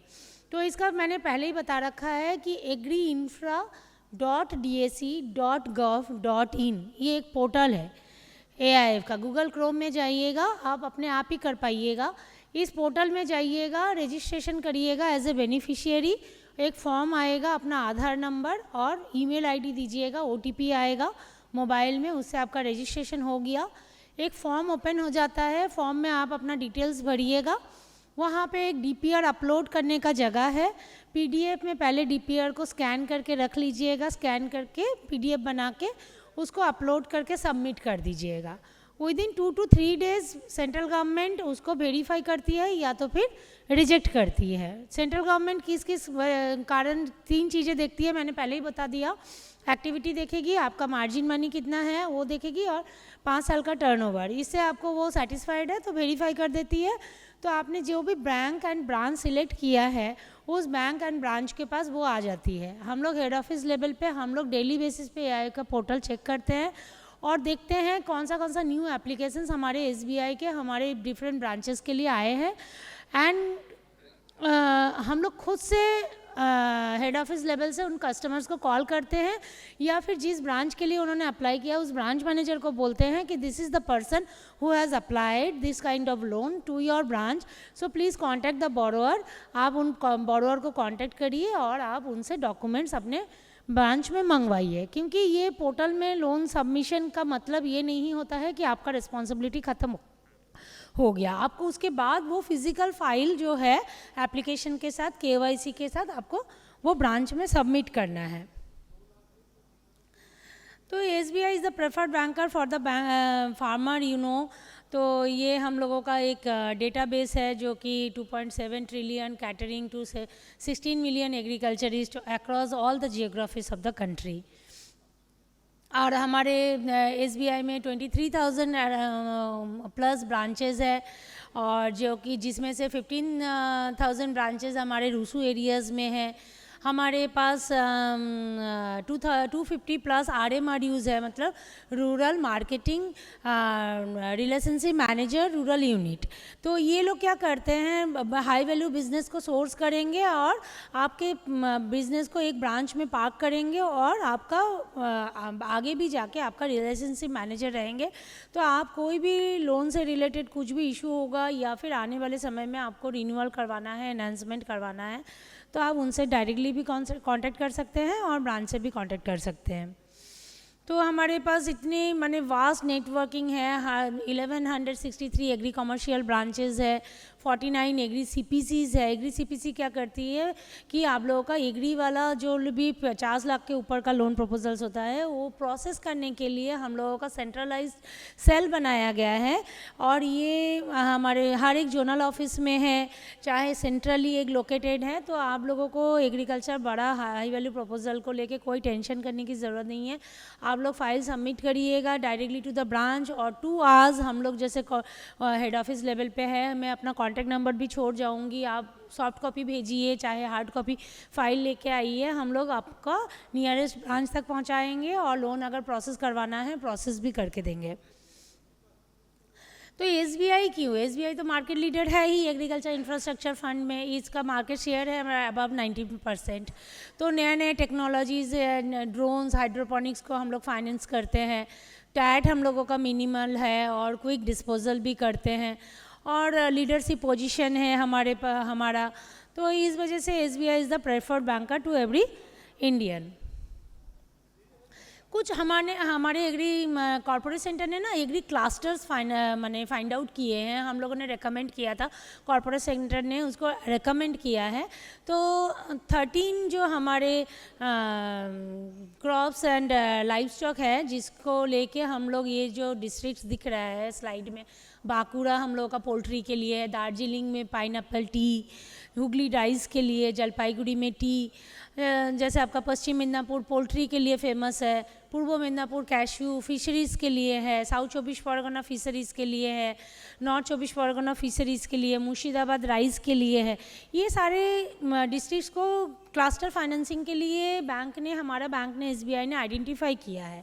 अब ये क्या है क्लस्टर फाइनेंसिंग, क्यों? मतलब उस एरिया में this type of activities are clustered, मतलब majority of the people of this area of this districts ये वाला एक्टिविटी करते हैं। और जिसके लिए अगर हम लोग बहुत सारे प्रपोजल अगर एक साथ मान लीजिए आते हैं और उस डिस्ट्रिक्ट के कोई ब्रांच से लोन सैंक्शन हम करवाते हैं, मिनिमम 5 लाख इसका लोन लिमिट होता है, तो उसमें हम लोग प्रोसेसिंग फी में डिस्काउंट देते हैं, इंटरेस्ट कंसेशन देते हैं। जो नॉर्मल कस्टमर्स को, सपोज़ आपने मुर्शिदाबाद में राइस के लिए अप्लाई किया और कोई कस्टमर है नॉर्थ 24 परगना में राइस मिल के लिए अप्लाई किया, तो मुर्शिदाबाद में जिन कस्टमर्स का राइस मिल के लिए अप्लाई किया है वो क्लस्टर फाइनेंसिंग में आ जाएगा। उसको हम लोग एडिशनल और 0.25% या 0.5% डिपेंडिंग ऑन द प्रोजेक्ट हम लोग उसको इंटरेस्ट कंसेशन भी दे सकते हैं, प्रोसेसिंग फ़ी में भी कंसेशन देंगे, और जो कोलैटरल सिक्योरिटी रिक्वायरमेंट होता है उसमें भी हम लोग उसको सब्सिडाइज करके देंगे। तो ये क्लस्टर बेस्ड फाइनेंसिंग का एक एडवांटेजेस है।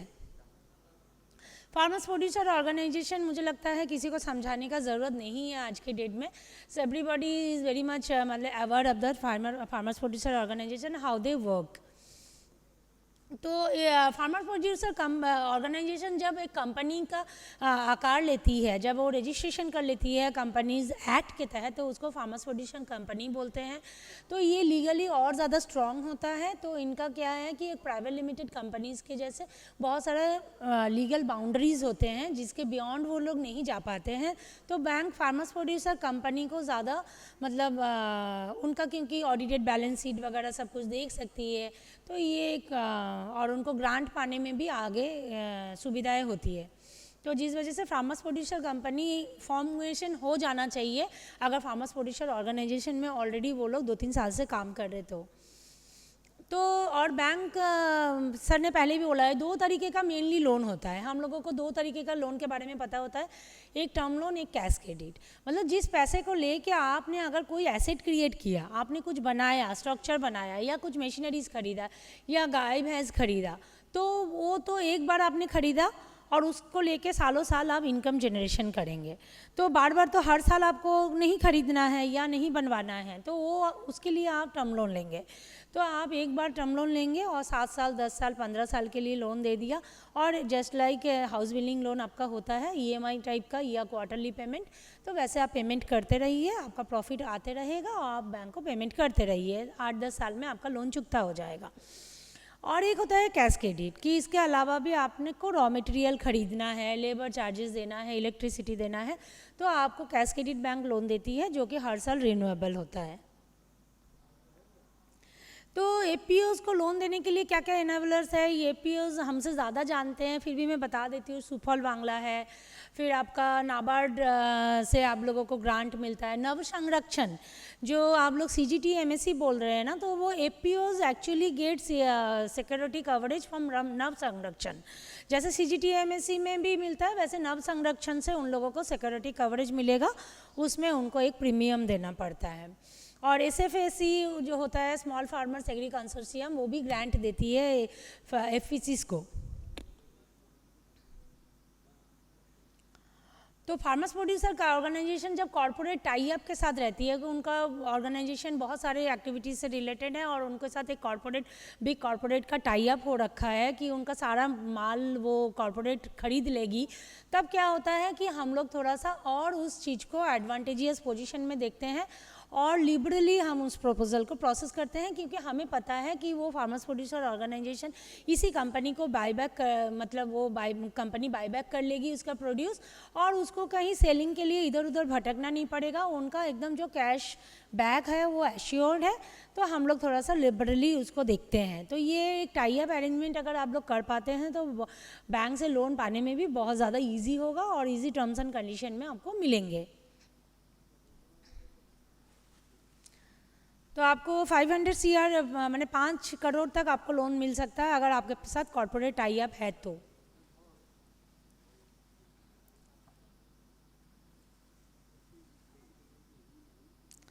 फ्रूट प्रोसेसिंग में सर ने मोस्टली बोल रखा है कि PMFME में आ जाता है, बट कुछ एक चीज़ें जो PMFME में नहीं आता है वो तो सेंट्रल गवर्नमेंट का स्कीम है, AIF सेंट्रल गवर्नमेंट का स्कीम है।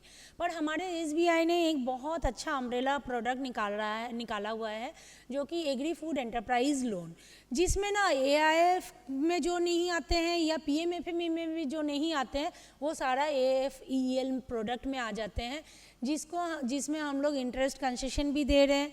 फिर कोलेटरल सिक्योरिटी में अगर कवरेज आपका है 40% तक, मान लीजिए आपने 100% का लोन लिया है और 40 रुपीज़ का आपने कोलेटरल सिक्योरिटी दे रखा है, तो हम लोग इंटरेस्ट कंसेशन भी देते हैं, प्रोसेसिंग फ़ी में भी वो कंसेशन दे रहे हैं। तो कुछ भी एक्टिविटी हो एग्रीकल्चर रिलेटेड वो हमारा अम्ब्रेला प्रोडक्ट में ये SBI के पास है। ये कोई सेंट्रल गवर्नमेंट का स्कीम नहीं है और बहुत सस्ती रेट ऑफ इंटरेस्ट में हम लोग देते हैं। कई बार क्या होता है, मान लीजिए आपने 2 करोड़ तक तो AIF के अंडर में अप्लाई कर दिया, आपका प्रोजेक्ट कॉस्ट है 10 CR का, आपको लोन रिक्वायरमेंट है 7 करोड़ 8 करोड़ का, तो आप क्या करेंगे? 2 करोड़ तक तो आप AIF के अंडर में ले लेंगे, बाकी का 5 करोड़ कहाँ से लेंगे? तो बाकी का 5 करोड़ हम लोगों को इजी टर्म्स में देने के लिए हम लोग AFEL प्रोडक्ट यूज़ करते हैं, जिसके अंडर में ये सारे जो मैं आपको पिक्चर में या लिख रखी हूँ इस स्लाइड में सारे एक्टिविटीज़ आपके कवर हो जाते हैं।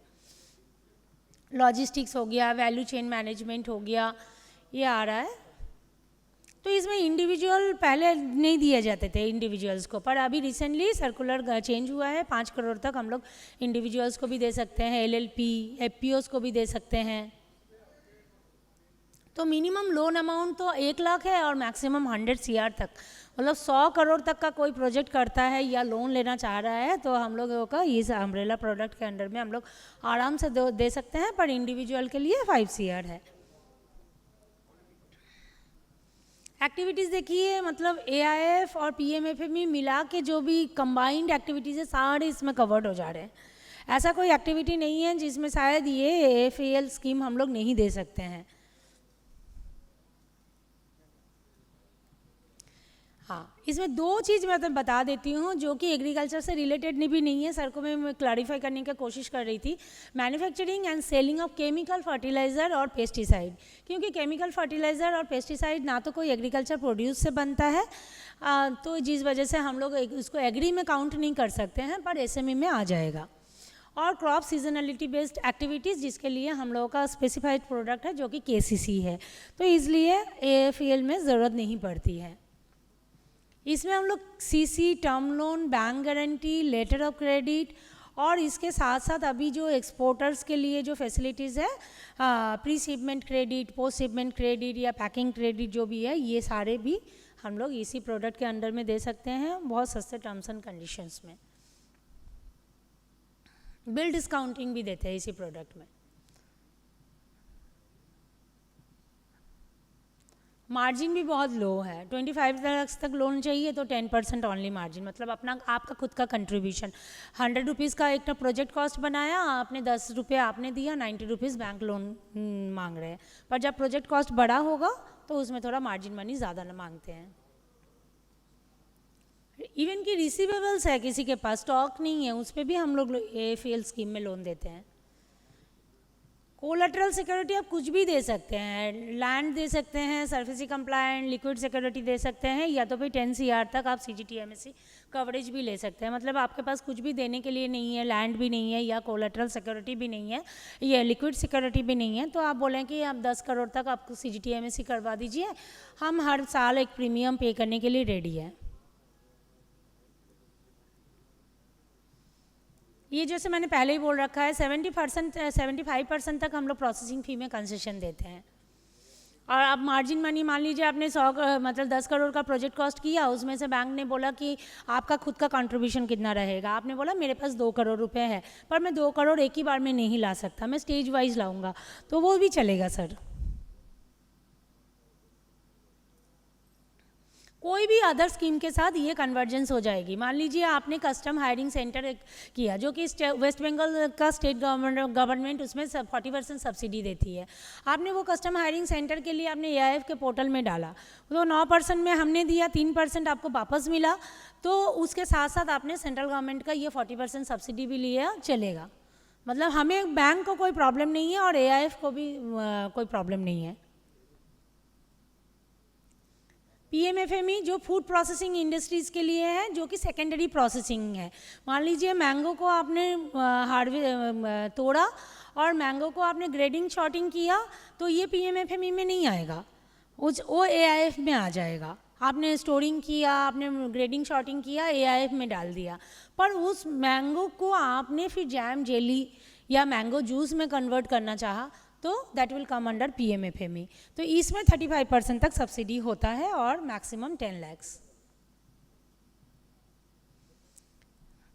सेंट्रल गवर्नमेंट का बहुत सारा मतलब ये है कि अभी आत्मनिर्भर भारत योजना जो चला रखी है प्राइम मिनिस्टर ने, तो वो उनको मतलब इंडिया को सेल्फ सफिशिएंट बनाना है इन टर्म्स ऑफ फूड। सो इन्होंने ये सारे स्कीम्स चालू किए हैं, जिसका लाभ आप लोग उठाइए और बैंक के पास आइए, ज़्यादा से ज़्यादा लोन लीजिए और अपना बिजनेस को आगे बढ़ाइए। तो इस वजह से बहुत सारे ऑब्जेक्टिव्स थे जिसके तहत ये सब स्कीम्स लाया गया है सर। इसमें भी डिफरेंट मतलब ग्रुप्स APOs है, SHG, individuals, micro processing enterprise, ये सारे लोग ये PMFME का लाभ उठा सकते हैं। तो इसका भी स्कीम जो चल रहा है 30 सितंबर तक ख़त्म हो जाएगा, माने फ़िलहाल के लिए। अगर उसके बाद सेंट्रल गवर्नमेंट एक्सटेंड करती है तो वेल एंड फाइन, अदरवाइज़ ये हम लोगों के पास तो लोन का डिफरेंट स्कीम्स है ही, पर वो स्कीम अभी तक ये है नोटिफिकेशन कि 30 सितंबर तक ख़त्म हो जाएगा, और इसमें 9 करोड़ तक हम लोग लोन दे सकते हैं, जिसमें आपको सब्सिडी भी मिल जाएगा।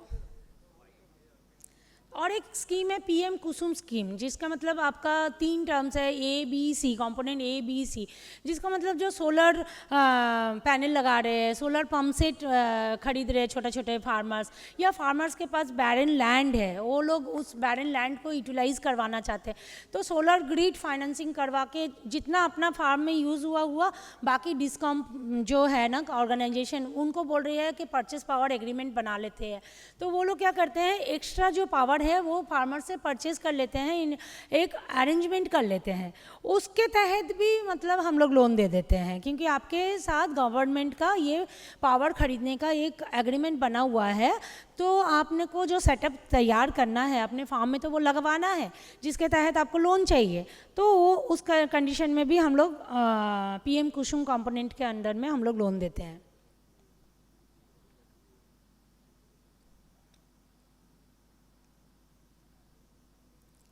जैसा कि मैंने कहा कंपोनेंट ABC, एक इंडिविजुअल फार्मर होगा तो उसके लिए कंपोनेंट B एप्लीकेबल होगा। अपने इंडिविजुअल फार्मर है, अपने ही फार्म में अपने ही इरिगेशन के लिए एक सोलर पंप सेट बिठाना चाहता है, कंपोनेंट B में आएगा। A में आएगा कि बड़ा फार्मर है जिसके साथ आपका डिस्काउंट का आपका एग्रीमेंट बना हुआ है, तो आप वो कंपोनेंट मतलब 10 CR तक लोन 10 करोड़ तक हम लोग लोन दे सकते हैं under component A। Component C भी है, जिसमें एग्रीकल्चर पंप ऑलरेडी है, उसको सोलराइजेशन कर रहे हैं।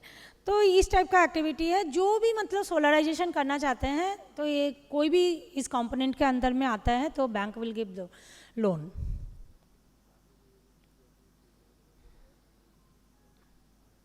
ये टर्म लोन होगा ऑब्वियसली, क्योंकि एक बार सोलर पंप सेट खरीदने के बाद तो हर साल रिन्यू नहीं करेंगे, और मैक्सिमम 15 साल तक के लिए हम लोग लोन दे सकते हैं। जनरली क्या होता है, हम लोग 7-8 साल में लोन क्लोज करने का कोशिश करते हैं, पर इस कंपोनेंट के तहत अगर लोन लेते हैं तो 15 ईयर्स तक का हम लोग एक टर्म रख सकते हैं।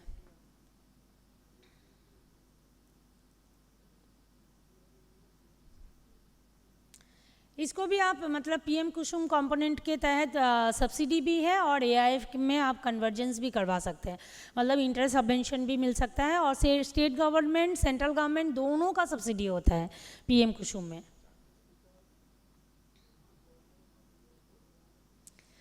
लोन कोलैटरल सिक्योरिटी देना नहीं है तो CGTMSE कवरेज इसमें भी हो जाएगा सर।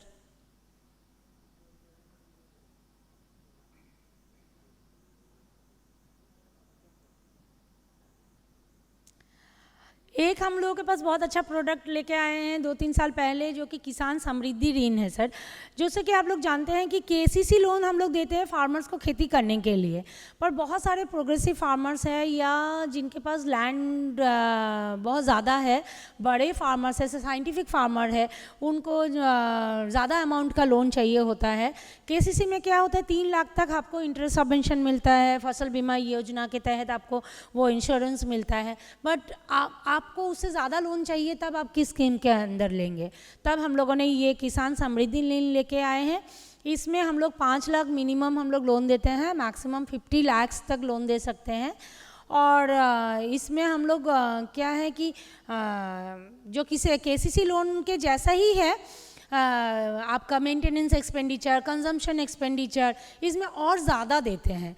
और इसके लिए ना, मान लीजिए आप साइंटिफिक फार्मर है, आपको बोल रहे हैं कि DLTC का जो स्केल ऑफ फिनेंस है उससे नहीं हो रहा है, क्योंकि DLTC जो स्केल ऑफ फिनेंस निकालती है हर साल कुछ एक कंपोनेंट्स को जोड़ के ही निकालती है। अदर देन दिस आपको साइंटिफिक फार्मिंग करने के लिए और भी बहुत सारे खर्चे हैं, जो चीज़ आपका स्केल ऑफ फिनेंस में नहीं आ रहा। तब हम लोग इंटरनल कमिटी है हमारे पास SBI के पास, जो कि स्केल ऑफ फिनेंस अलग से तैयार करती है उस साइंटिफिक फार्मिंग के लिए और उसको अप्रूव करवाती है, और उसके तहत हम लोग लोन दे सकते हैं। तो उसमें लोन अमाउंट भी काफ़ी ज़्यादा होने का चांसेस है, पर ये मिनिमम 5 लाख लोन अमाउंट होना चाहिए। क्योंकि जैसे मैंने बोल दिया है, enhance scale of finance covers all types of farmers including corporate farmers को भी दे सकते हैं, बेस्ट रेट ऑफ इंटरेस्ट देते हैं, इंटरेस्ट कंसेशन भी देते हैं। ये सारे consumption expenditure, pre sowing, cultivation of crops, working capital for maintenance, consumption requirement, post harvest expenses, कोई चार्जेस या फीस लग रहे हैं, वो सारे चीज़ें के हमारे KSR में आ जाते हैं सर।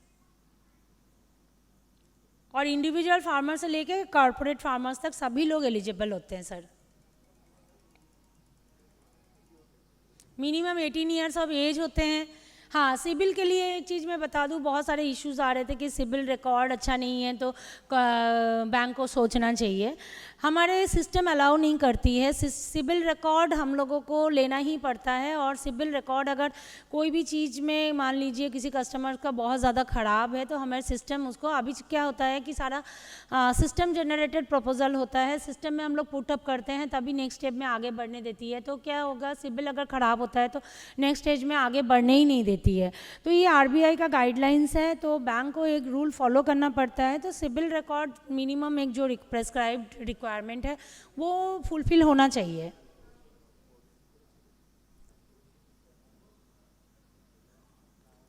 इसमें देखिए मैंने बोला इंटरनल क्रेडिट कमेटी जो बनती है, फिर स्केल ऑफ फिनेंस डिसाइड करती है। और आपके पास मान लीजिए 5 एकड़ ज़मीन है, तो आपका मान लीजिए पोटैटो के लिए 1,10,000 रुपये स्केल ऑफ फिनेंस बैंक ने डिसाइड किया, तो उसको 5 एकड़ से मल्टीप्लाई कर दीजिए तो 5,50,000 आपको एज ए लोन अमाउंट मिल जाएगा। उसके ऊपर आपको 30% आपका पोस्ट हार्वेस्ट एक्सपेंडिचर, फिर आपका crop insurance, pierce, health insurance, asset insurance, ये सारी चीज़ों का जो भी प्रीमियम लगते हैं वो भी आपका वो लोन अमाउंट में कवर हो जाएंगे।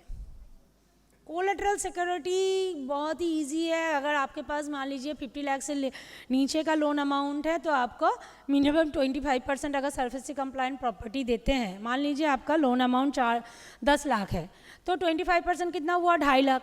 2.5 लाख का आपने एक लैंड पड़ा हुआ है, खाली पड़ा हुआ, आपका ज़मीन का कागज़ आपके पास रखा हुआ है और वो वास्तु या कमर्शियल होना चाहिए, तो क्या आप उसको बैंक में गिरवी रख रहे हैं? तो बैंक को क्या है, बैंक खाली उसका पेपर ही तो रख रही है सर्चिंग करवा के, आपके पास आपका प्रॉपर्टी आपके पास ही रहेगा, मतलब बैंक के पास सिर्फ पेपर रह रहा है। तो आपको 10 लाख तक लोन दे सकता है 2.5 लाख के सिक्योरिटी के अगेंस्ट में।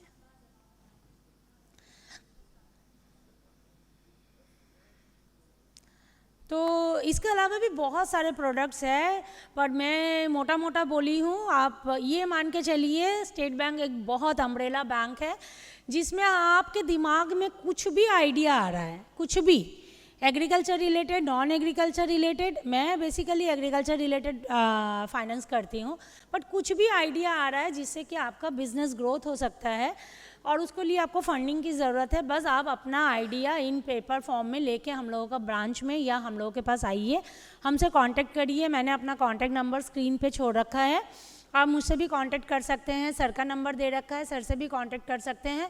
आप बताइए हमें कि ये चीज़ के लिए हमें फंडिंग की ज़रूरत है, तो हम आपको गाइड भी करेंगे। अगर कोई पेपर नहीं है हम आपको बोलेंगे ये चीज़ें लेके पेपर के साथ आप आइए हमारे पास, सॉफ्ट कॉपी दीजिए, हार्ड कॉपी दीजिए। हम लोग आपको एश्योर करते हैं on behalf of SBI head office कि आपको हम लोग हर एक चीज़ में कोऑपरेट करेंगे, एंटरटेन करेंगे, आपका फ़ोन भी पिक करेंगे। तो ऑफिस आवर्स में प्लीज़ कॉल करिएगा, not beyond that. Thank you so much. Thank you, Dr. Agarwal, for explaining everything, all the schemes of State Bank of India, which is very encouraging for micro entrepreneurs as well as FPOs. Though I know that post lunch the crowd was a bit less, but yes, when you and sir started, then it was like filling up, the hall filled up. Now I would request our mentor, National Agri Committee, Mr. Jayanto Chakraborty, to come upon the dais to hand over the memento to Dr. Meena Agarwal of SBI. I would request my colleague to hand it over to sir, please.